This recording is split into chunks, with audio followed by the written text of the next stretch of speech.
Britain's so-called integrated review refresh says Russia's invasion of Ukraine means the West's collective security is now intrinsically linked to the outcome of the conflict.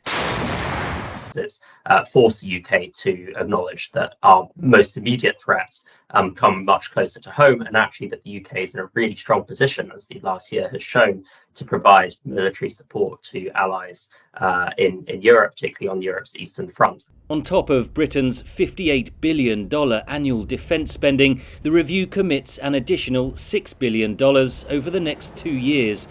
Of that, $2.3 billion will be spent on replenishing ammunition stocks that have been depleted through military aid given to Ukraine.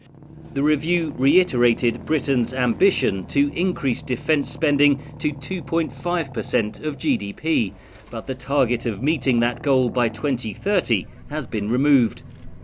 If the UK really wants to be global Britain, wants to be a force on the world stage, wants to be at the front of the pack when it comes to responding to Russia or to China, then we need more money to do that. At the moment, we're trying to run a first-rate military, which is up there competing with, the US and China and Russia, on a second-rate economy, because we're lagging behind many other of our peers at the moment. Britain's posture toward China has gained much attention.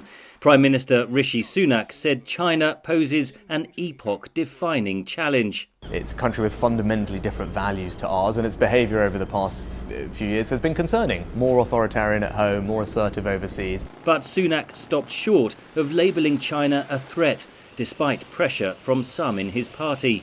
That China's policy can change, and no one knows whether or not China will invade Taiwan, whether or not China will continue down this more assertive path. So I think the UK government wants to keep its options open, and I think the UK also recognises that China will be an important country to work with on addressing global challenges. An additional $3.6 billion will be spent to support the delivery of nuclear-powered submarines for the Australian Navy as part of the AUKUS Indo-Pacific Defence Pact with the US and Australia. Beijing said the deal put the region on a dangerous path. Henry Ridgwell for VOA News, London.